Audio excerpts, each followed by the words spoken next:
எல்லாருக்கும் வணக்கம். கொஞ்சம் லேட்டாக ஜாயின் ஆனதுக்கு ரொம்ப சாரி ஆக்சுவலி. சரிங்க சார். ஸோ படத்தை எல்லோரும் பார்த்துருப்பீங்கன்னு நினைக்கிறேன். நாங்கள் எல்லாருமே எங்களோட பெஸ்ட்டை கொடுத்துருக்கோம். உங்களுக்கு எல்லாருக்கும் பிடிக்கும்னு நினைக்கிறேன். என்னோட co artist hero sir mister Sriram Karthik, அப்புறம் மனிஷா, அவங்க எல்லாருமே செட்டில் ரொம்ப ஜாலியாக இருப்பாங்க. நல்ல ஒரு கம்ஃபர்டபுளான ஒர்க் அட்மாஸ்பியர் கொடுத்துருந்தாங்க. ஓவராலாக ஐ வாஸ் வெரி ஹாப்பி. அங்கே ஃபீல்டில் இருக்கப்போ சரி, ஷார்ட்ல இருக்கப்போ சரி, ரொம்ப கம்ஃபர்டபுளாக இருந்துச்சு. I hope you all enjoy this movie. Thank you so much. எல்லாருக்கும் வணக்கம். ஃபர்ஸ்ட் ஆஃப் ஆல் நான் நம்ம ப்ரொடியூசர் சார் விஜயன் சாருக்கு நன்றி சொல்லணும், ஏன்னா எனக்கு இந்த வாய்ப்பு கொடுத்ததுக்கு. அண்ட் அதுக்கப்புறம் director sir, captain of the ship director தான் ரமேஷ் சார். இந்த படத்தோட கதை எனக்கு ஃபுல்லாக ஸ்கிரிப்ட் நரேட் பண்ணாங்க. அப்போ எனக்கு சொன்னாங்க ஸ்ரீராம் கார்த்திக் சார் தான் என் படத்தோட ஹீரோ அண்ட் என்னோட ரோல் என்ன அதுக்கு. ஸோ படம் ஓவரால் நான் நடிக்கும் போதும் படம் பார்த்துட்டு எல்லாமே எடுத்தது அப்படியே அந்த படம் ஃபுல்லாக எங்கேயும் கட் பண்ணாமல் editor sir super, thank you so much. எடிட்டரும் செம்மையாக ஒரு படத்தை எடிட் பண்ணி. ஸோ ஓவரால் டீம், அபுபக்கர் சாரோட music and it's a team work. So Fathima again நம்ம கோ ஆர்டிஸ்ட், எல்லாமே ரொம்ப ஃப்ரெண்ட்லியாக. பிரியதர்ஷினி மேம் இருக்காங்க. ஸோ எல்லாரும் ரொம்ப ஒரு ஃப்ரெண்ட்லியாக இந்த படம் ஒரு நல்ல படமாக, ஒரு ஃபீல் குட் மூவியாக பண்ணியிருக்கோம். கண்டிப்பாக இது உங்களுக்கு பிடிக்கும்னு நினைக்கிறேன். And of course I would like to thank Genesis sir. இந்த படத்தை நம்ம டிஸ்ட்ரிபியூஷன் பண்ணதுக்கு ரொம்ப நன்றி சார். அண்ட் பத்திரிகை வந்த ஒவ்வொருத்தருக்கும் ரொம்ப நன்றி. இந்த படம் நீங்கள் சப்போர்ட் பண்ணி எப்படி ஒரு ஆடியன்ஸ்க்கு ரீச் ஆகிறதுக்கு நீங்கள் தான் உங்கள் சப்போர்ட் கண்டிப்பாக வேணும். ரொம்ப நன்றி. Thank you so much. இந்த மழை நேரத்துலையும் எல்லாரும் வந்திருக்கீங்க, அதுக்கு ரொம்ப ரொம்ப நன்றி. சின்ன படங்களுக்கு சப்போர்ட் பண்ணி அதை வாழ வச்சுட்டு இருக்குது நீங்கள் தான். தொடர்ந்து நீங்கள் இருக்கிறனால தான் எங்களை மாதிரி படங்கள்லாம் பண்ண முடியுது. ஸோ என்னோட முந்தைய படங்களுக்கு நீங்கள் பெரிய சப்போர்ட் கொடுத்துருக்கீங்க. நான் தொடர்ந்து படங்கள் பண்ணுறதுக்கும் இங்கெல்லாம் நிற்கிறதுக்கு காரணம் நான் உங்களையும் சொல்லுவேன். ஸோ இந்த படமும் உங்களுக்கு பிடிச்சிருக்குன்னு நினைக்கிறேன். வெளியில் நிறைய பேர் படம் நல்லா இருக்குன்னு சொன்னீங்க. கிளைமேக்ஸ் நல்லா இருக்குது, கிளைமேக்ஸ் புதுசாக இருக்குன்னு சொன்னீங்க. அண்டு ஸ்க்ரீன் ப்ளே புதுசாக இருக்குன்னு சொன்னீங்க. நிச்சயமாக உங்களுக்கு பிடிச்சிருக்கும்னு நம்புகிறோம். உங்களுக்கு பிடிச்ச விஷயங்களை ஹைலைட் பண்ணுங்கள், இதை கொண்டு போய் சேருங்க, சேர்த்துவீங்க நான் நம்புகிறேன். நீங்கள் தான் கண்டிப்பாக எங்களுக்கு சப்போர்ட் பண்ணணும். இந்த படத்தை நீங்கள் வெற்றி படமாக மாற்றணும். நன்றி. எனக்கு என்னை நம்பி இந்த படத்தை கொடுத்த எங்கள் டைரக்டர் ரமேஷ் சாருக்கு நான் தேங்க் பண்ணிக்கிறேன். ப்ரொடியூசர் விஜயன் சாருக்கும் ரொம்ப நன்றி. நான் இந்த படம் பார்த்துட்டு வெளில வந்தோடனே சொன்னேன், சார் இந்த படத்தோட ரியல் ஹீரோ மியூசிக் டைரக்டர் தான் ரியல் ஹீரோ அப்படின்னு சொன்னேன். எனக்கு மியூசிக் அவ்வளோ பிடிச்சிருந்தது. அவரோட ஆர்ஆர்ல படம் கொஞ்சம் நெக்ஸ்ட் லெவலுக்கு போன மாதிரி எனக்கு ஃபீல் ஆச்சு. Thanks brother. அண்டு எடிட்டர் ரொம்ப நல்லா பண்ணியிருந்தாரு. அவர் லிரிக்ஸ் ஆல்சோ பண்ணியிருக்காருன்றது பெரிய விஷயம். ஸோ 2 பாட்டு எழுதியிருக்காரு, ரொம்ப நல்லா இருந்தது. அண்ட் ஜெனிஸ் பிரதர், இந்த நட்புக்காக நீங்கள் இந்த படத்தை கொண்டு போய் பெருசாக சேர்க்கணும். தேட்டர் போகிறது கஷ்டம் சொல்லிட்டு இருக்காங்க, ஏதோ பார்த்து பண்ணுங்க. ஓகே, எல்லாருக்கும் ரொம்ப ரொம்ப நன்றி. யாரையா விட்டுருந்தா sorry. Thank you so much. Hero இருக்காங்க, ஹீரோயின் இருக்காங்க. பேய்களை எப்படி உருவப்படுத்துறீங்க, உருவகப்படுத்திருக்கீங்க? லாஜிக்கே இல்லாமல் இருக்காது. பேய் கூட இருக்கிற மாதிரி இருக்கிறது லாஜிக்கே இல்லாமல் இருக்காது. எப்படி சொல்ல முடியாது? புரியல. இல்லை, படத்தில் பேயின்னு ஒன்று இருக்கு இல்லைன்னு காட்டியிருக்கீங்க. அது லாஜிக்கே இல்லாமல் இருக்கு. நான் எப்படி அதை நம்புறது? ஒரு கற்பனையான கதை சார். இல்லை, அது எங்களுக்கு புரிஞ்சா தானே கதை. படமும் நல்லா இருக்கு அப்படி சொல்ல முடியாதா? ஒரு ஆன்மாவுக்கும் ஒரு பையனுக்கும் உண்டான காதல் கதை தானே. அவர் மட்டும் நம்பலாம், ஒரு ஃபேமிலியும் சேர்ந்து நம்புது. Family okay. இவர் நம்பும்போது அம்மா கரெக்டாக நம்பினாங்க. கடைசி பையை வச்சு காமெடி தான் பண்ணியிருக்கீங்க. சீரியஸாக எங்கள் மனசு ஓட்டல. என்னுடைய கருத்தை சொல்கிறேன். அப்படிங்களா? ஏதோ ஒரு வகையில் நீங்கள் காட்டியிருக்கலாம். டூரிஸ்ட் ஃபேமிலியில் காட்டினாங்க இதில். இல்லை, நான் எமோஷ்னலாக கொஞ்சம் டச்சிங்காக இருக்கிற மாதிரி இருந்துச்சு. உங்களுக்கு அப்படி இருந்ததுன்னு நினைக்கிறேன் சார். சரி, ரைட். Thank you sir.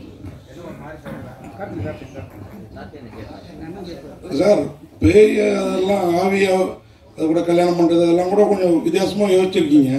ஆனா அந்த சாந்தி முகூர்த்த சீனை கொஞ்சம் சீனா காமிச்சிருக்கலாம்ல.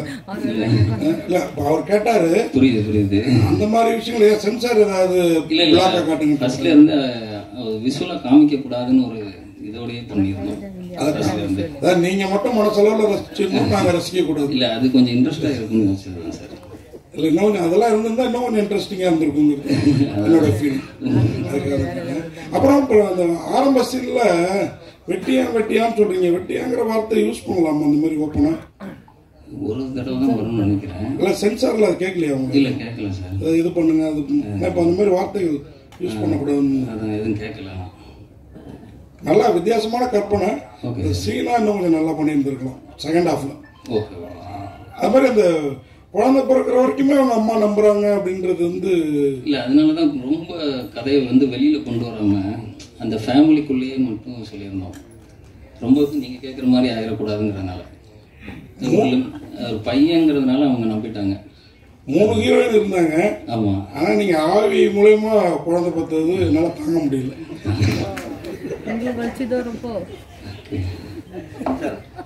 இன்ட்ரோல் முடிஞ்சதுக்கு அப்புறம் சீன் வந்து அவர் மெசேஜ் பண்ணிட்டு இருப்பாங்க, அவங்க மெசேஜ் பண்ணிட்டு இருப்பாங்க, மேல படுத்துட்டு இருக்கேன் உனக்கு முத்தம் கொடுக்குறேன்னு சொல்லிட்டு. அதெல்லாம் கரெக்டா மெசேஜா கொடுத்துட்டே வந்தீங்க, படத்துக்கு ஏத்த மாதிரி மெசேஜ்னு சொல்லிட்டு. திடீர்னு பிளாக் பண்ணிட்டீங்களா? ஏன்? சவுண்டு மட்டும் தான் கேட்டது. ப்ராசஸ் நடந்திருந்ததா? அதுதான் சார், அதுக்கு மேல காமிச்சு நல்லா இருக்காங்க. இது ஆக்சுவலா இந்த கதை வந்து உங்களுக்கு அது தோணுச்சா இல்ல எப்படி இத யோசிச்சீங்க இந்த கதையை முதல்ல? இல்ல அவரு படத்துல வந்து குடும்பம் நடத்துறதையும் காமிக்கணும் இல்லையா? ஸோ எந்த அளவுக்கு வந்து அவ அந்த ஆனந்தி கேரக்டர் வந்து அவ கூட ஜெல்லா இருந்தாங்கிறதுக்காக அந்த சீன். அதுதான் சார். ஹீரோ கிட்ட சொல்லும் போது ஹீரோ நீங்க என்ன ஃபீல் பண்ணீங்க? ஏன்னா ஒரு ஹீரோயினே இல்லாம நீங்க ஃபீல் பண்ணணும் அப்படின்னும் போது டப்பிங்ல வாய்ஸ் கொடுக்கும் போது உங்க மூடு எப்படி இருந்தது? மூடால சார் சார் அவரு ஸ்கிரிப்ட் படிக்க கொடுத்துருந்தார் சார். அதுல வந்து ஒன்லைன்ல எழுதிட்டாரு, ஹீரோயின் கூட ரொமான்ஸ் பண்றீங்க, நீங்களே வந்துட்டு பண்றீங்கன்ற மாதிரி நீங்களே கற்பனையில வந்துட்டு ரொமான்ஸ் பண்றீங்க எழுதிட்டாரு. அதுக்கப்புறம் வந்து ஸ்பாட்ல தான் சொன்னாரு இந்த மாதிரி தான் சொல்லிட்டு ரொம்ப டூ மச்சா இருக்கும் சார்னு சொன்னதுனால கொஞ்சம் பிளாக் ஸ்கிரீன்லாம் பண்ணி காப்பாற்றி விட்டுருக்காரு சார். இல்லை சார், நீங்கள் ரொம்ப நாளாக வந்து முயற்சி பண்ணி ஒரு விஷயத்தில் தோல்வி அடைஞ்சிருங்க. அது ஆக்சுவலாக உங்களுக்கே புரிஞ்சிருக்கும். ஆனால் இப்போ வந்து உங்களுக்கு திறமை இருக்கு, ஆனால் மேலே வர முடியல. ஏன் உங்களை யாரும் அப்ரோச் பண்ணுறது கிடையாதா? இல்லை திறமை இல்லாத இப்போ பார்த்தீங்கன்னா வந்து இன்ஸ்டாலையும் எல்லாத்துலேயும் ஃபேமஸ் ஆயிடுறாங்க. திறமை இருந்தும் வந்து ஏன் தமிழ் சினிமாவில் நிறைய பேர் மேலே வர முடியல? அது ஏதாவது காரணம் ஒரு சிலருக்கு உடனே நடந்துடும் சார், ஒரு சிலருக்கு லேட்டாக நடக்கும். விக்ரம் பிரசாத் லேட்டாக நடந்தது, அருண் விஜய் சார் லேட்டாக நடந்தது. ஸோ அந்த மாதிரி சொல்லலாம் இல்லையா? ஜெயிச்சிடலாம் சார் கண்டிப்பாக. சரிங்க சார், ஆவி படத்தில் கிராஃபிக்ஸே இல்லாமல் ஆவியை காட்டுன்னு என்ன கண்ணோட்டம்? ஒரு சீன்ல கூட கிராஃபிக்ஸ் ஒன்றுமே இல்லை சார். உணர்வுபூர்வமாக பண்ண அதான் சார். கேளுங்க சார். இல்லை உணர்வுபூர்வமாக பண்ணணும் அப்படிங்கிறதுக்காக நினச்சிங்களா? அதுதான் சார், காமிக்கவே கூடாது, அது ஒரு கான்செப்டாகவே வச்சு பண்ணிட்டு இருந்தோம்.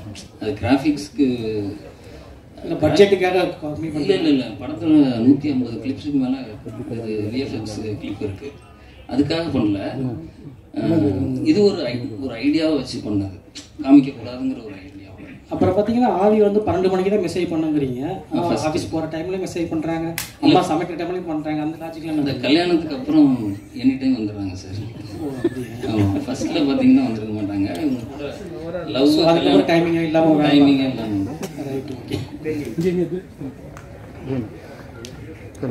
Correct sir. ஆவி பற்றி சொல்லியிருக்கீங்க கரெக்டு. ஆவிக்கு வந்து இந்த ஆசை நிறைவேறிச்சுன்னா அது உலகத்தை விட்டு போயிடுறாங்க. இந்த ஆவி குழந்தைய பத்துக்குது, அதுக்கப்புறம் கடைசி வரல வாழுதா? எப்படி சார் ஒன்றும் புரியல கடைசியில் கிளைமாக்ஸ். இந்த ஆவி போவாதா இல்லை கடைசி வரல இருக்குமா? எப்படி அது? அதான் சார், அது இவர் கூட தான் வாழ்ந்துட்டு இருக்குங்கிற மாதிரி தான் முடிச்சிருக்கோம் சார். அது நம்ம சொல்றது தானே சார், இது எல்லாமே ஒரு கற்பனை தானே சார். ஆன்மாங்கிறது இருக்குதா இல்லையான்னு தெரியல, இது ஒரு கற்பனை. இந்த பையனோட அவங்க லைஃப் ஃபுல்லாகவே வாழ்கிற மாதிரி நம்ம முடிச்சிருக்கோம். அதுதான் சார். சார் ஒரு ஸ்ரீராம் கார்த்திக் சார் சொன்ன மாதிரி மியூசிக் டைரக்டர் பிரமாதமாக பண்ணியிருக்காரு. அவர் தான் அவங்க படத்தில் உட்கார வைக்கிறார். அவர் தான் உயிர். பாட்டு எல்லாமே நல்லா கேமராமேன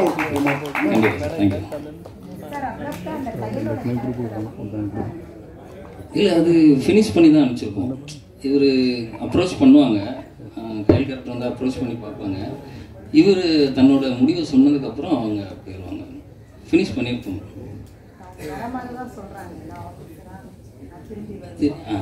அது அதுக்கப்புறம் தேவையில்லைன்னு. ஹலோ சார், இவ்வளோ பெரிய 13 படம் வருது. Okay sir. ஒரு நல்ல இவ்வளோ காம்படிஷன் உலகத்தில் இப்படி ஒரு படம் பண்ணியிருக்கீங்க. ஒரு செக்ஸ் ஆச்சும் மேலோங்கி இருந்தால் அதுக்காச்சும் பார்க்க வந்திருப்பாங்க.